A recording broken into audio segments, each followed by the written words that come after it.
Well, thank you all so much for coming out. Again, thanks, Veronica, for opening your doors to us. I hope you all get a treat here before you leave this morning. It'll be right around lunchtime by the time we're done.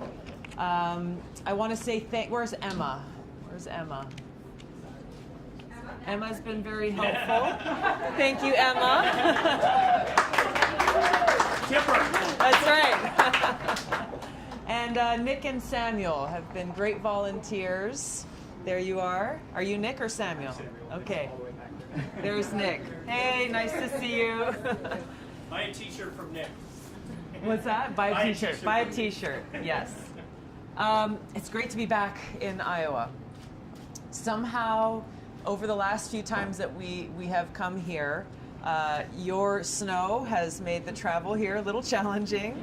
I thought, okay, in April we'll be fine. We flew from LA, layover in Chicago. Yes, was it yesterday? It was the day before. We left the day before yesterday. When we couldn't take off from LA because there was a big snowstorm in Chicago.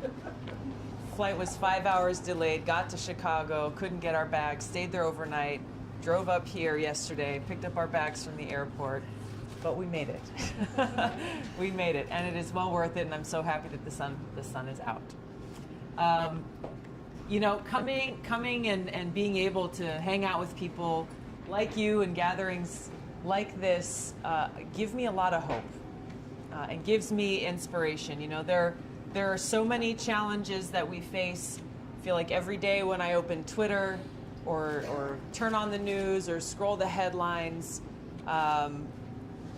the picture that is painted is very dark because of the challenges that we face, because of the divisions that are being placed between us, because of the corruption of spirit that is happening, that's cast a dark shadow in Washington, that's made it so that so many of these challenges we are confronted with every single day are really coming from, are being driven by self-serving politicians, greedy corporations, and special interests who for too long have ruled over Washington, who for too long have been the ones who have been writing the policies that impact our lives. This is what we are gathered here to change. This is what we must change to bring about the kind of difference, that kind of positive change that will impact every one of our lives. You know, this is a reminder to us about the vision that our founders had for our country, that we will have a government of, by, and for the people. And as we are reminded of these words that I think sometimes too often we take for granted, you know, we hear them and we repeat them ever since we were kids, but when we actually look at the government that we have today, unfortunately we see that this is not what we have. This is not the government that is serving us today. Instead, we see pieces of legislation like one that is currently being pushed in Congress. We just had tax day yesterday that would ban the IRS from offering a free tax filing service for people. Where does this come from? The name. Who knows the name of the bill? Something like, it's called something like Save the Taxpayers Act. Intuit, perpetual money machine. Well, exactly. Yeah, right. That's what it should be. But the problem is the name of the bill is something like Save the Taxpayers Act. But in that bill, it's a bipartisan bill that's being pushed, there is a provision that prohibits the IRS from offering a free tax filing service for taxpayers. And if you look at who is driving this, it's certainly not us. It is those corporate tax filing services who will lose money if the IRS does this. This is just one example. I read a story about it last night. One example of so many about how we are seeing these corporate interests who are driving the policies that are being made, who are paying to play, making it so that they and their lobbyists have a seat at the table, whereas we the people get left behind. But this is where we have a choice, we have an opportunity, and I would say even a responsibility. Because the only way that we change this paradigm The only way that we retake our power to fulfill that vision that our founders had for us is by doing what we are doing here, by being informed, getting engaged in the process, doing that tough work of organizing, turning out the votes, and making sure that the leaders that we elect are truly of, by, and for the people, and who are solely focused on fulfilling that mission of putting service above self, of putting the interests and the well-being of our people and our planet at the forefront of all these decisions that are being made. And this is how we can make an impact on the various issues and industries and sectors that impact us in our everyday lives. Healthcare continues to be at the forefront. Healthcare being that issue that impacts every one of our lives, whether we're Republicans or Democrats or independents. At some point, we ourselves or someone who we love or care about, a member of our family, is in need of care. And the fact that we in this great country pay far more for health care than any other country with far worse outcomes is unacceptable. The fact that we in this great country are still in a place where those who don't have enough money in their pockets are not able to get the care that they need is unacceptable. How did we get here? We see big insurance companies and big pharma influencing the laws that are being written, the policies that are being made. We see how even as people are unable to get the care they need, their profits are going up because their business model rides on the backs of sick people in this country. This is what needs to change. We can make this change happen by passing legislation like Medicare for All, by setting that baseline that makes sure that every single person in this country is able to get the care that we need. That should be the floor. That should be the expectation that we have in this country. We can make that change happen. We can make it so that no longer will big pharma be able to write the policies that say Medicare is not allowed to negotiate to bring our prescription drug prices down, as we have seen. That has been the law of the land. That's got to change. We've got legislation in Congress to do that. We've got legislation in Congress to allow the reimportation of cheaper drugs from countries like Canada. We look at the obstacles that are placed before us. We can pull back the curtain and see why they exist.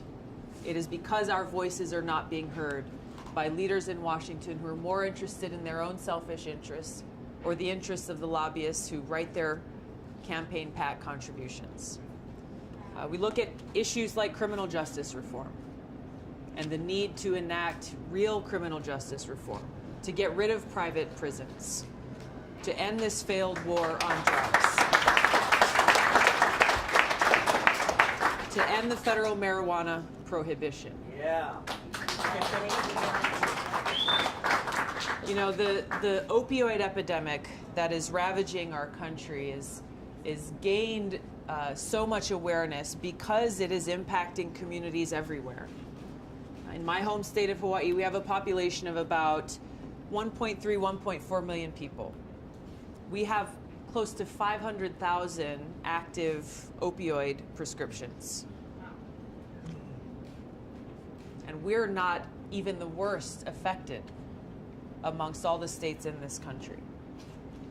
And so when we talk about ending the federal marijuana prohibition, this is an issue that's directly connected to the opioid crisis that we're facing and why this is such an urgent action that we need to take, because in states that have legalized either medical marijuana or adult use marijuana, there has been a direct correlation. There's been a direct connection in the reduction of those who are addicted to opioids as well as opioid-related deaths.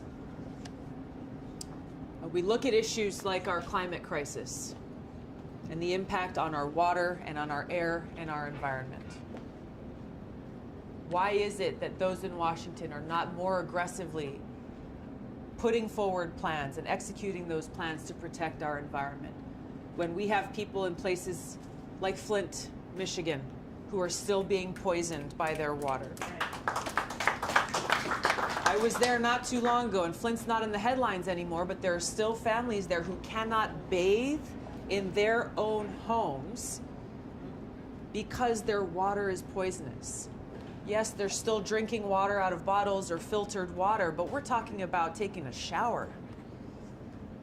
A woman came who I met with who showed me, and she talked about the sores that she has on her body and where she has to go to try to bathe and know that she's not going to continue to be poisoned. There are so many things that we need to do. Deal with the high cost of education. Deal with the fact that we still have billions of dollars every year going to fossil fuel companies and tax subsidies, while we are not making the kinds of investments that we need to in renewable energy, in a green economy, in sustainable agriculture, in protecting our environment, dealing with the crumbling infrastructure that we have in this country. There is a long laundry list of issues that are impacting every single one of us in our lives in every community across this country. We have to change the paradigm of power that exists to one that puts the well-being of our people and our planet first, and shift the priorities in this country that take the limited resources that we have, the taxpayer dollars that we are giving to our government, and make sure that those dollars are meeting the needs of our people, meeting the needs of our families and our communities. Because right now they're not. Right now they are not. That's why I want to talk about the issue that is central to the rest of these issues, and that is the cost of war.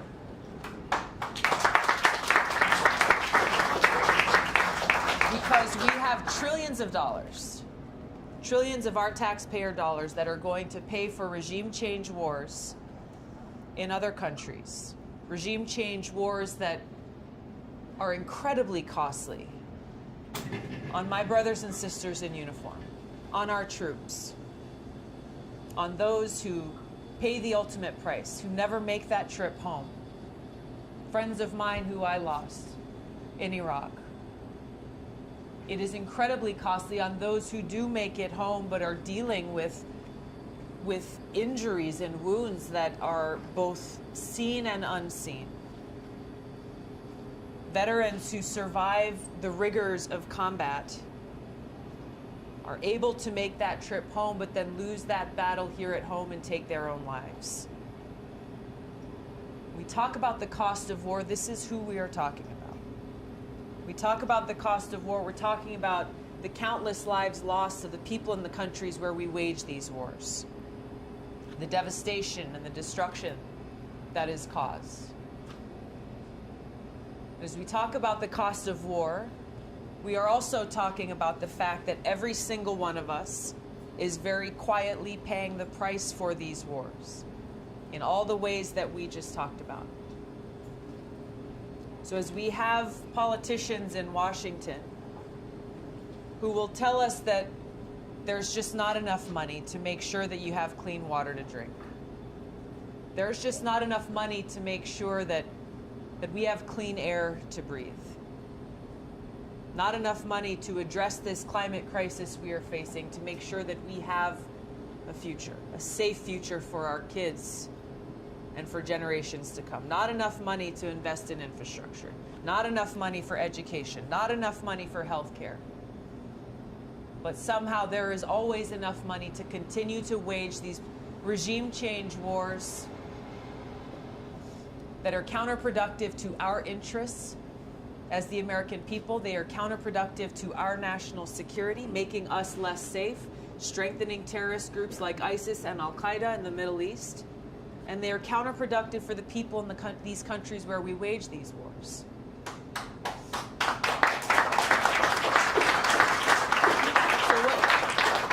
So what we're talking about is not just something that happened in the past. This is not only about what happened in Iraq and in Libya and in Syria.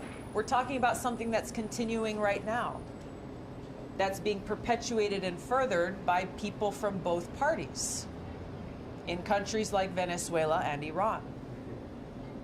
This is happening before our very eyes. This regime change effort in Venezuela, this regime change effort in Iran, the war drums being beaten, yes, by this administration. But if you look at it and you look at who is advocating for these efforts, it is people from both parties and the foreign policy establishment in Washington. Are they the ones who are going to go and fight these battles? No. Are they the ones who are going to go and feel directly firsthand that cost of war? No. It's us. It is us. Dealing with the issues that impact our everyday lives can only be accomplished when we address this central issue of the cost of war. So we talk about regime change wars, these things that we've become most familiar with because of how many years, for many of us, it's been the majority of our lives. Our country's been waging these wars. But we also have to deal with this existential threat that is facing us with this new Cold War, with escalating tensions between the United States and nuclear-armed countries like Russia and China.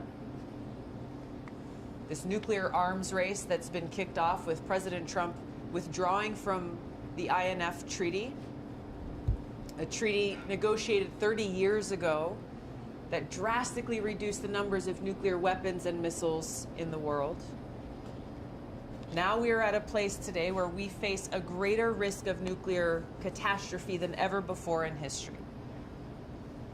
And an administration and those in Washington who want to spend more money, who want to spend trillions more dollars to build more nuclear weapons, smaller nuclear weapons, increasing that likelihood that we will end up in a war where no one will win.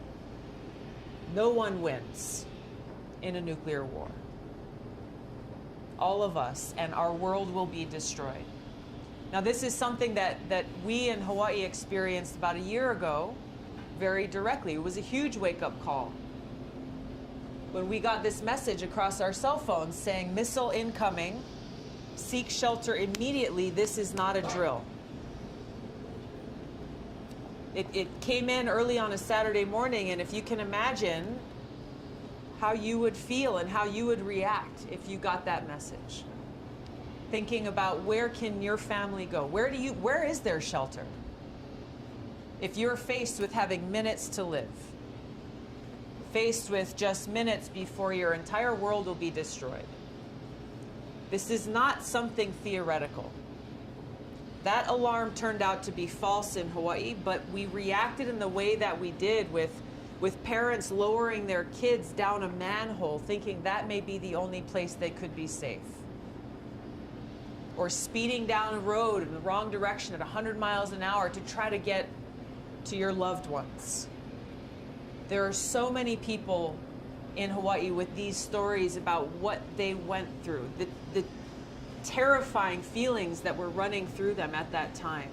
Because this threat is real, and it's not just real for people in Hawaii, it's real for every single one of us. We have to understand this and know this so that we can also understand that it does not have to be this way. It doesn't have to be this way. We have the opportunity now to bring about the kind of change that will bring us back away from this abyss of nuclear disaster,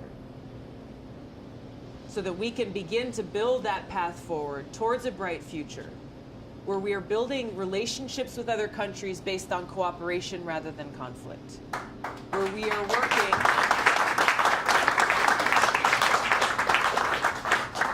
are working towards getting rid of nuclear weapons rather than spending more of our money to build more.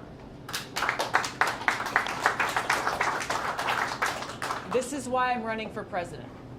Because I don't want any one of you or your loved ones or your families or friends to have to go through what we went through in Hawaii. I'm running for president to bring about an end to regime change wars, to work to end this new Cold War and nuclear arms race, and to take this peace dividend that we will create by taking the trillions of dollars we're spending on these wars and weapons and investing them into serving the needs of our people, serving the needs of our communities.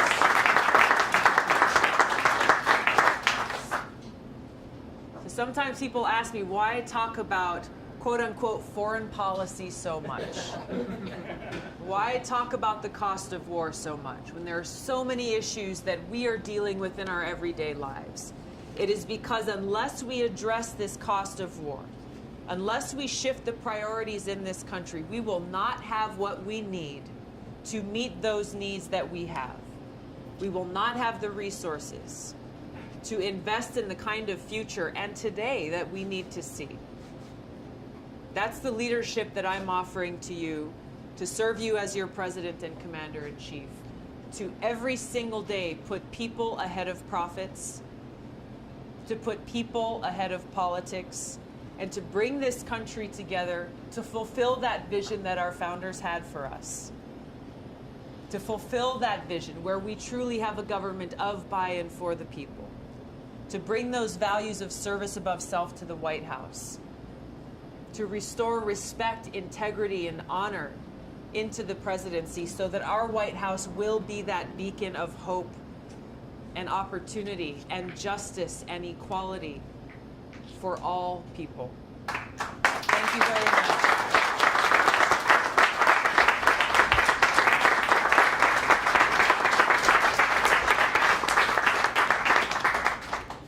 Thank you. I'd love to answer any questions that you have now for a few minutes. Yes, ma'am. Thanks for taking my question. Thank you. I work for an AIDS service organization, and I think a lot of people think that the AIDS epidemic is something that's of the past and that it's over. And the number of people with AIDS in Iowa has actually dropped in the last 10 years, but that's only for white people. It's actually for all other non-white populations, it's risen, that there are more people in Iowa with AIDS in 2017 than there were in 2007, and that's sad.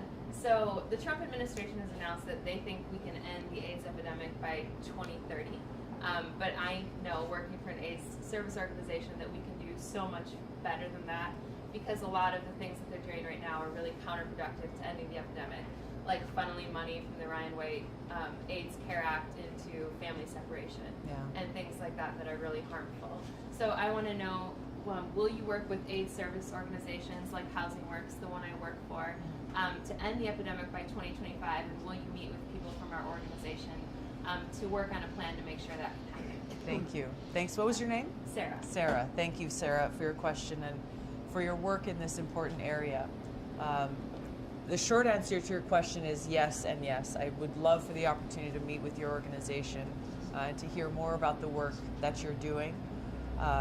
You know, there's work that we have already been doing in Congress to make sure that we are continuing to put resources towards those with AIDS and to try to bring about an end to this epidemic.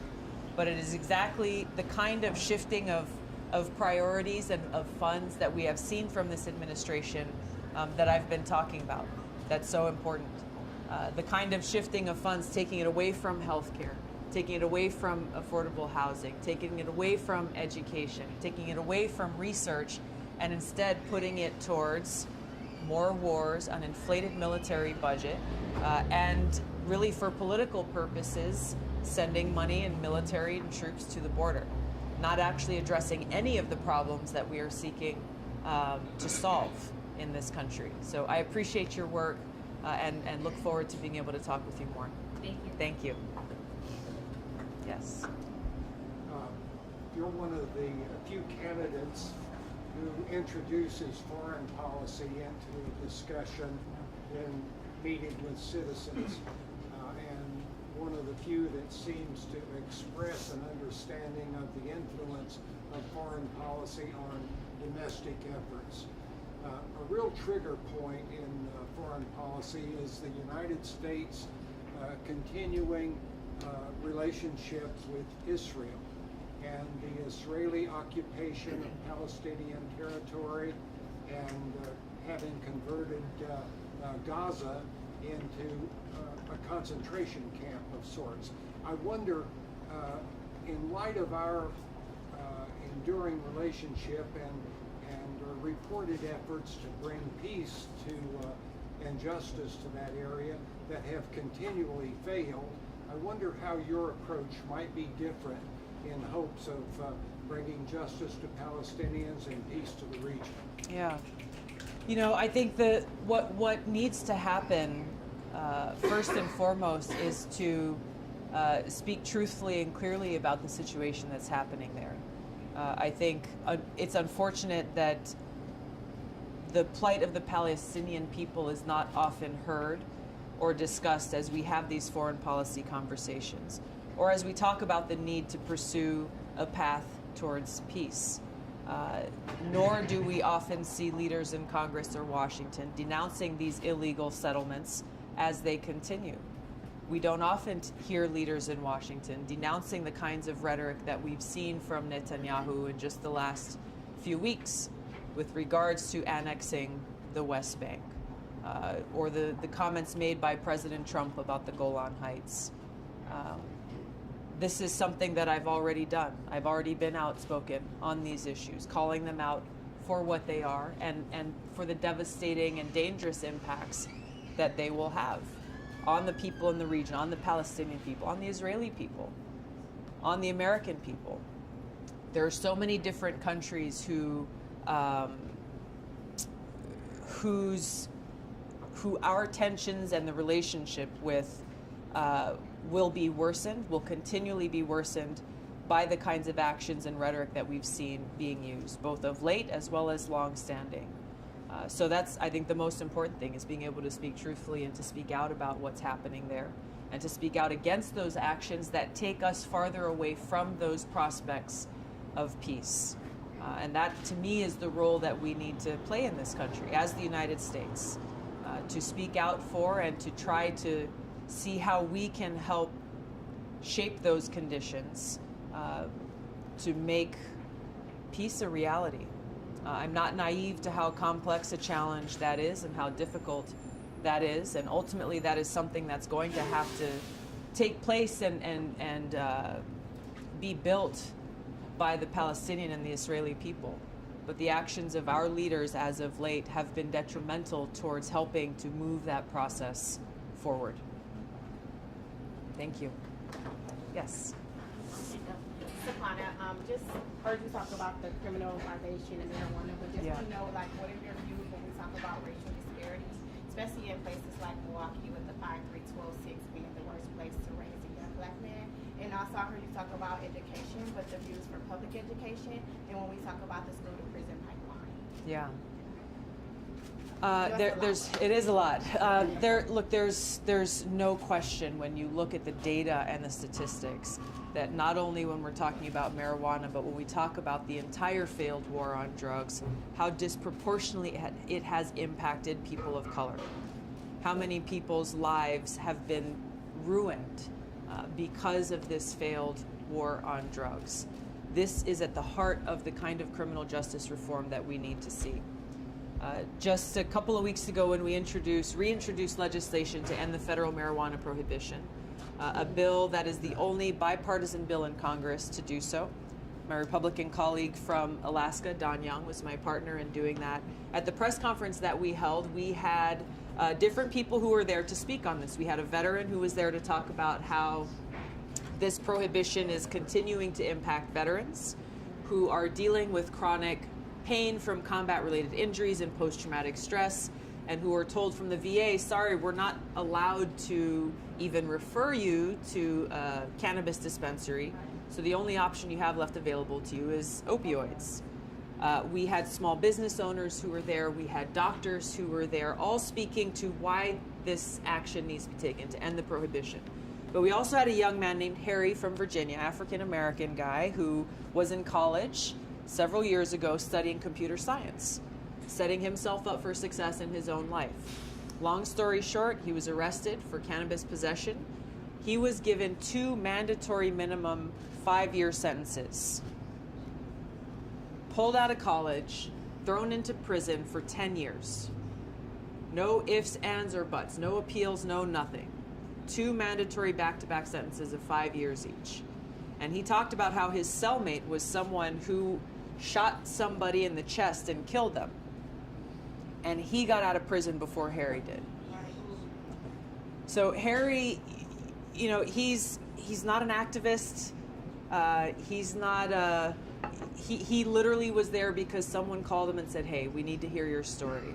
Because his story is a reflection of so many other people's stories in this country that are not being heard. And it is because of this criminal justice system that is so broken that is impacting people like him all across the country. Education and our need to invest in education plays a huge role in being able to provide those tools and that environment early on to break this cycle that we have seen impacting people in this country. That's why the cuts that Sarah was talking about, the cuts that we are seeing across the board in everything except the defense budget, will not only impact us today, but will have huge ramifications for generations to come. So this is something that we need to address on all fronts to break this cycle and to make sure that we are empowering everyone and make sure that these systems are working for us. Thank you. Last question. Okay. Well, my question, is about your support for Medicare for All. So I'm a small business owner. I pay an enormous amount out of, as an individual on an individual policy. My friends are also entrepreneurs working in startups. But then we hear from folks who don't want to lose their private insurance. There's a lot of fear tactics around Medicare for All. So how are those going to be addressed, and how can we ensure that, now that there's no penalty for not buying health insurance, how can we ensure that my friends can get can access affordable health insurance? The fear tactics that you're talking about, I think, are important to address and to recognize that those who are opposed to Medicare for All, yes, they are putting fear tactics out there that are stoking, I think, a fear that is founded, where people are afraid of the unknown, afraid of uncertainty, where you live your whole life with this one system, and then all of a sudden, we're going to turn it upside down. So that's where so much of the work that we have to do comes in providing people with information and education to let them know that really what we're talking about is you're going to be able to continue to see your own doctor. You're going to be able to continue to get the same kind of care that you're getting. You're just going to be able to pay less for it. Because when we look at how much money goes towards the administrative costs of these insurance companies, we look to our ability to be able to bring down the cost of prescription drugs. We're actually talking about bringing down the overall cost of healthcare. And so what that difference will mean is right now we're paying out of pocket, whether it's individuals or a small business owner, we're paying out of pocket to these insurance companies a huge amount of money in many cases. The difference is we're going to be paying a little bit less to a different place, but we're still going to be able to get that care. Another thing I think that's important to recognize is Medicare as we know it today would not be the same Medicare that we would like to see passed in the Medicare for All bill. It'll be expanded to include a lot of those services that are not covered right now.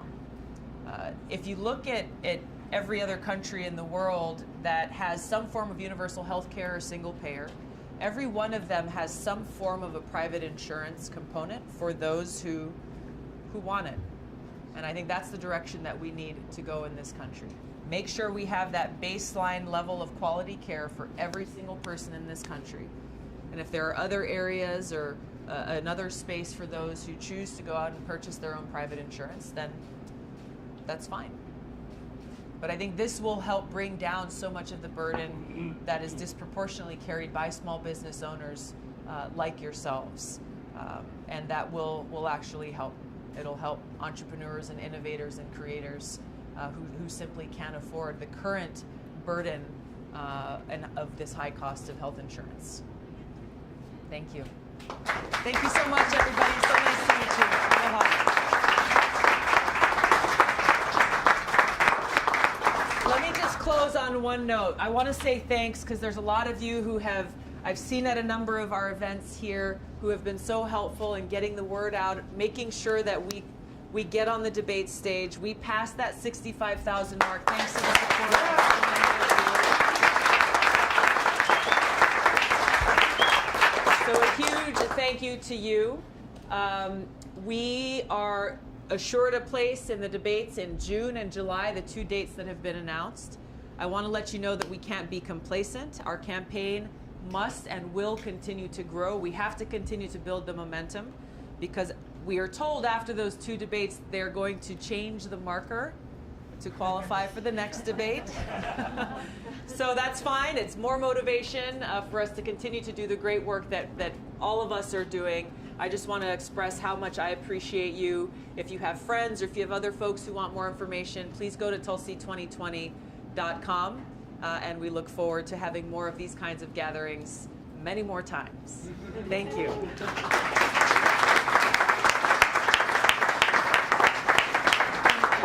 Let's get a picture with you and Emma if you want.